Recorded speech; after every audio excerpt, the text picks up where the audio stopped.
এখন আমি ওই আমার আপেল গাছটার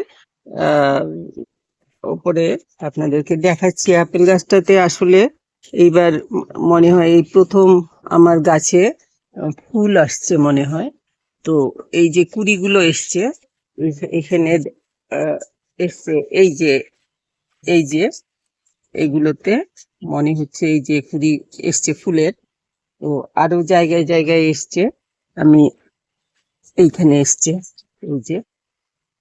এই জন্য এখন তাড়াতাড়ি করে, এত বেশি এই জায়গাটাতে রোদের তাপ লাগে, গাছ শুকিয়ে যাওয়ার মতো অবস্থা। এই জন্য উপরে একটুখানি কাপড় দিয়ে আপাতত একটা একটুখানি যাতে ছায়া পায় গাছ, সেই ব্যবস্থা করে দিয়েছি। আর একটু ভালো করে করতে লাগবে, আমি কোনো রকমে এটা করেছি আর কি। তো গাছের অনেক জায়গাতেই দেখা যাচ্ছে ফুল আসছে। তো এইগুলোর জন্য আমি গাছটাকে একটুখানি ছায়া দিয়ে দিয়েছি, যাতে কিছুটা ছায়া ছায়া পায়, কিছুটা রোদ পায়। পুরো সময়টা যদি রোদ পায় তাহলে কুড়ি শুকিয়ে যাওয়ার মতো অবস্থায় চলে আসবে। এখন তো পুরো খরার সময়, এই জন্য বিশেষ করে আমি গাছটাকে একটু ছায়া দিয়ে দিতে চেষ্টা করছি। আর যেগুলো কি বলে, অল্প রোদ তো থাকতে লাগবে, বেশি রোদ না পেলেও অল্প কিছু রোদ যাতে পায়, সেই জন্য আমি কাপড়টা দিয়েছি আর কি। তো এই কাপড় দিয়ে ছায়া দিলে পরে কিছুটা রোদও পাবে, কিছুটা ছায়া পাবে, সেই জন্য কাপড় দিয়ে দিয়েছি। আর এই দেখালাম আপনাদেরকে আমি আমার গাছে এইবার এই প্রথম, এটা আমার বিচির থেকে নিজের তৈরি চারা। এই গাছে প্রথম মনে হয়, প্রথম আর কি ফুল আসছে। তো এই জন্য গাছকে আমি গত, এইটা কি মাস, এটা হলো মার্চ মাসে, ফেব্রুয়ারি মাসে আমি একটুখানি সার দিয়ে দিয়েছিলাম। ওই একটুখানি কলার খোসা আর একটু চা পাতা, শুকনো চা পাতা আর কলার খোসা, এগুলো গাছের গোড়ায় দিয়ে দিয়েছিলাম। আর কিচ্ছু দেইনি এতদিন, শুধুমাত্র কি বলে জল দিয়েছি, আর কিছু দেইনি। এখন গাছে ফুল আসছে। তো এই সময়টাতে খুব বেশি রকমের মাকড়সা, পিঁপড়ে, তারপর এগুলোর অ্যাটাক হয়, তারপর কিছু ফাঙ্গাল ইনফেকশনও হয়।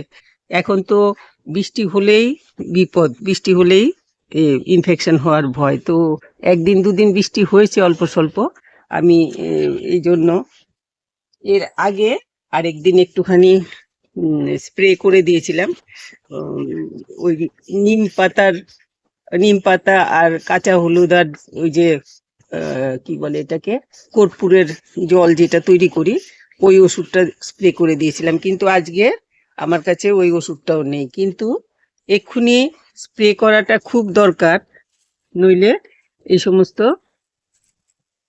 পোকামাকড়ের উপদ্রবটা বেশি হয়ে যাবে। এই জন্য আমি স্প্রে শেষ হয়ে গেছে দেখে এখন আমি এটার মধ্যে করে একটুখানি অল্প কিছুটা নিম পাতা আর ছোট এক টুকরো কাঁচা হলুদ ছেঁচে জল তৈরি করে, ওই জলটার সাথে অল্প এতটুক জল তৈরি হয়েছে, ওইটার সাথে এই যে আরো জল মিশিয়ে 1 লিটার মতো জল মিশিয়ে তারপর নিয়ে এসছি।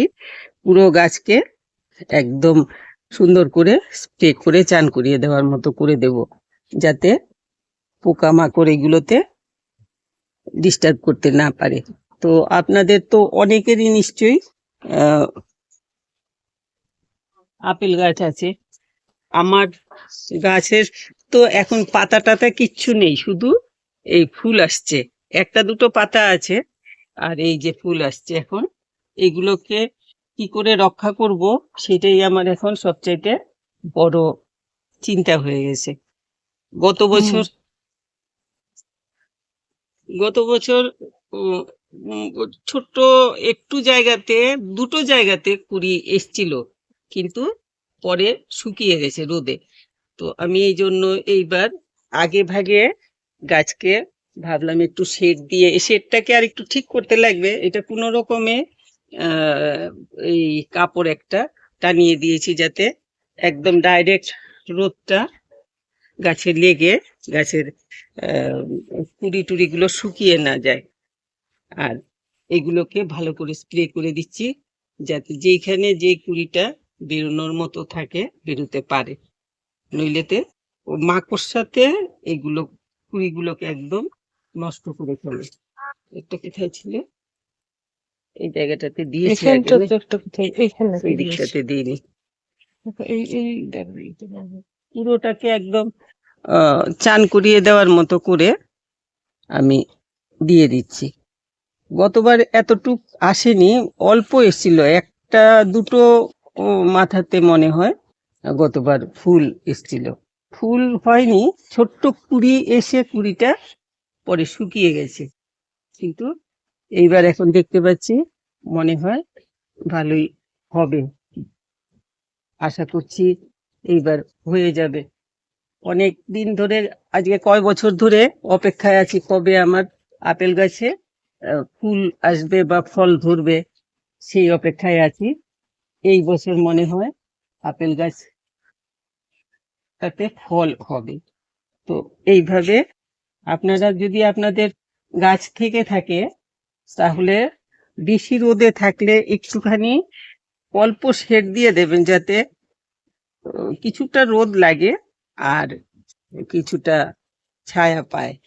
আমি শেডটা এমন ভাবে দিয়েছি যাতে দুপুরের পরে রোদটা একটু কম তাপটা লাগে গাছের গোড়াতে। তো আমি পুরোটাকে একদম এই ওষুধের জলটা দিয়ে কাঁচা হলুদ আর নিম পাতা ছেঁচে তারপর ওইটাতে একটুখানি জল মিশিয়ে ছেঁকে নিয়েছি, তারপর ছেঁকে ওইটার মধ্যে এমনি প্লেন জল মিশিয়ে নিয়ে এসেছি গাছে দেওয়ার জন্য। তো এইভাবে একদম পুরো গাছ ধুয়ে দিয়েছি আমি জলটা দিয়ে। তো আপনারা আপনাদের গাছকেও এইভাবে করে দেবেন, তাহলে কুড়ি টুড়ি আসলে ওগুলো পোকাতে নষ্ট করতে পারবে না, শুকিয়ে যাবে না। বিশেষ করে মাকড়সাতেই বিশেষ করে শুকিয়ে ফেলে এগুলোকে। আর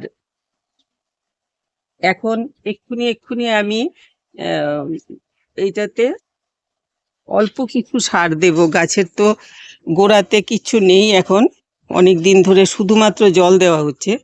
তো এই জন্য কলার খোসা, ডিমের খোসা, এগুলো চা পাতা, এগুলো মিশিয়ে একটু সার দিয়ে দেব গাছের গোড়ায়। আজকে দিলাম না, কিন্তু এর মধ্যেই দিয়ে দেব, কেন ফুল আসছে যখন গাছের এখন আর একটু শক্তির দরকার। তো এই জন্য একটুখানি এই সমস্ত দিয়ে দিলে গাছটা অনেক ভালো হবে। তো পাতা টাতা কিচ্ছু নেই এখন, এখন শুধুমাত্র এই যে কুড়ি আসছে এইগুলো। গাছটা তো খুব অবস্থা খারাপ, আমি ভয়ে এবার আর ছাঁটাই টাটাই করিনি। গত বছর ছাঁটাই করেছিলাম, ছাঁটাই করার পরে কিন্তু এসছিল কুড়ি। এই বছর আমি ভাবলাম যে থাক, যেমন আছে থাক, গাছের ইচ্ছে মতো যেমন খুশি গ্রোথ হোক, আমি গাছকে কিছু ডিস্টার্ব করব না। তো এই বছর আর আমি ছাঁটাই করিনি। তো অনেক বাড়তি ডাল যেগুলো নাকি অপ্রয়োজনীয় সেইগুলো রয়ে গেছে, কিন্তু ভাবলাম যে আগে তো একবার অন্তত পক্ষে ফল আসুক তারপরে ছাড়বো। তো এই এখন মনে হচ্ছে এই বছর ফল, গাছ ফল দেখাতে পারবে। তো এই দেখালাম আপনাদেরকে।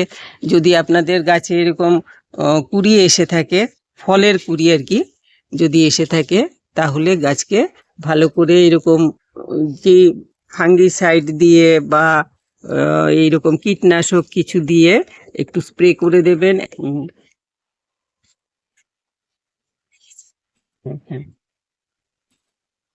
স্প্রে করে দেবেন।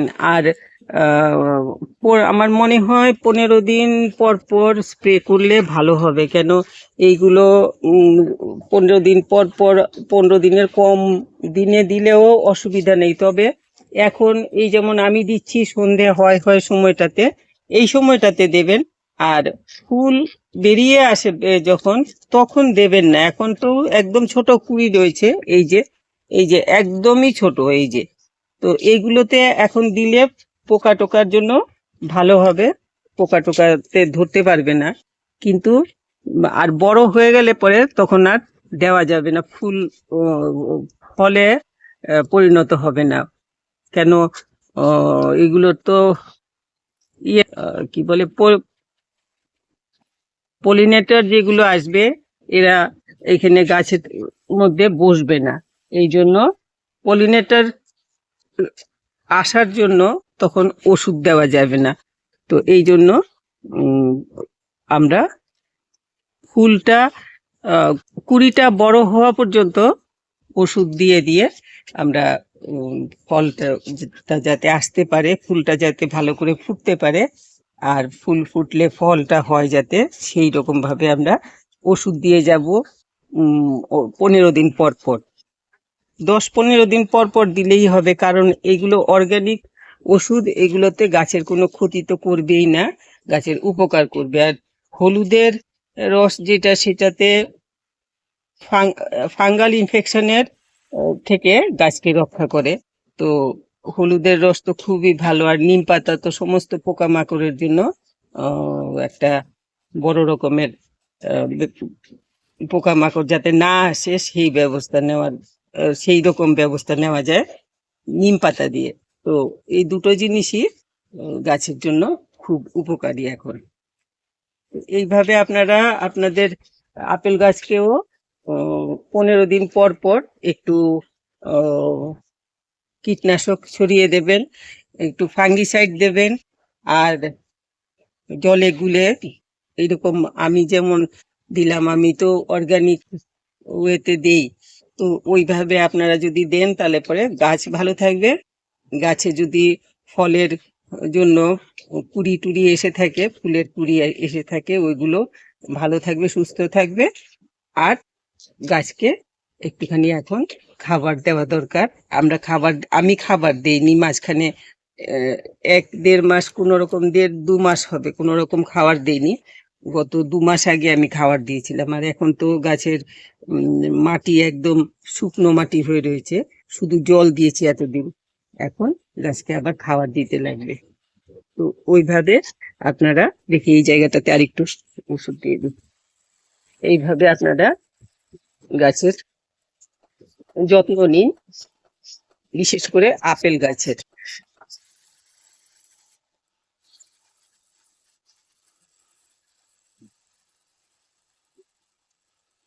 আর আর দেবো না, হয়ে গেছে, অনেকখানি দেওয়া হয়েছে। তো আজকে আমি এই আপনাদেরকে দেখালাম আপেল গাছটাকে যখন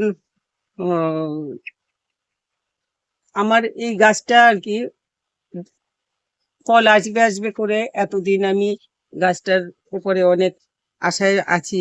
এখন দেখা যাক ফুলগুলো যদি ঠিকঠাক মতো ফোটে তাহলে তো ফল হবে শিওর, তখন আমি আপনাদেরকে দেখাবো। আর মাঝখানে আরো কিছু যদি বাড়তি কিছু কেয়ার নিই তাও দেখাবো। আর গাছটা আমার বেঁচে থাকুক।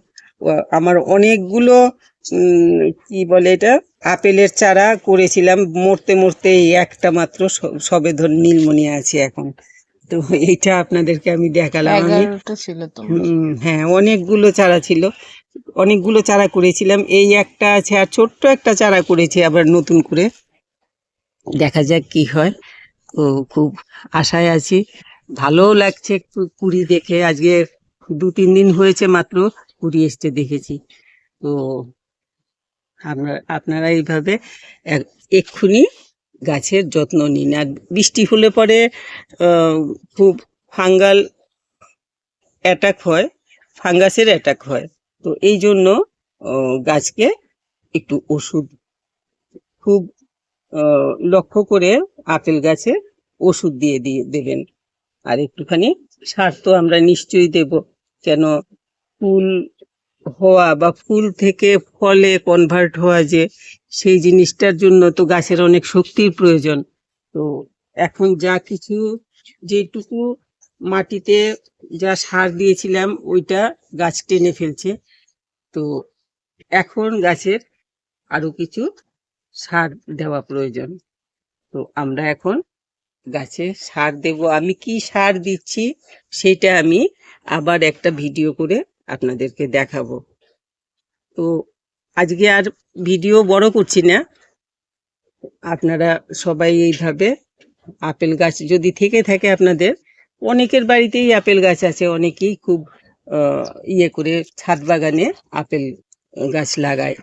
তো আমার যেমন বিচির থেকে চারা এই গাছে ফল আসছে এখন, সেইটা আমি অবশ্য এখনো কারো বাড়িতে কারো ছাদ বাগানের দেখিনি। এটা আমার ছাদ বাগানের একটা বিশেষ জিনিস, যেটা নাকি আমি নিজে চারা করেছি বিচির থেকে। সেই চারাতে এখন এই যে ফুল আসছে এগুলোতে, এইসব জায়গাগুলোতে। তো আমি আমি এই জন্য আমার খুব ভালো লাগছে। আপনারা এইভাবে গাছের যত্ন নিন। তো সবাই খুব ভালো থাকবেন। আর আমি কি সার দিলাম, কিভাবে সার দিলাম, সবটা আরেকদিন একটা ভিডিও করে দেখাবো। আর যেই কাভারটা দিয়েছি, ওপরের কাভারটা, এই ওপরের কাভারটাকে আমি এর মধ্যে আর একটু ঠিকঠাক করে দেব। এখানে এখনো গাছের সাথে লেগে রয়েছে, লেগে থাকাটা ঠিক হবে না, তো এটা তুলে দেব। আরো আপাতত এতটুকু করে দিয়েছি। আমার এই জায়গাটাতে খুব বেশি সকালবেলা থেকে ভোরবেলা সূর্য ওঠার সাথে সাথে যে রোদ লাগে, একদম দিনের শেষ পর্যন্ত, এই অস্ত যাওয়া পর্যন্ত রোদটা থাকে। এই জন্য আমি একটুখানি ছায়া দিয়ে দিয়েছি। যদি আপনাদের এরকম হয়ে থাকে তাহলে আপনারাও একটু ছায়া দিয়ে দেবেন। তো সবাই খুব ভালো থাকবেন। আর আপনাদের ছাদ বাগানের আপেল গাছের এইভাবে একটুখানি যত্ন নেবেন, তাহলে গাছে ফুল ফল দুটোই ঠিকঠাক মতো আসবে। সবাই খুব ভালো থাকবেন।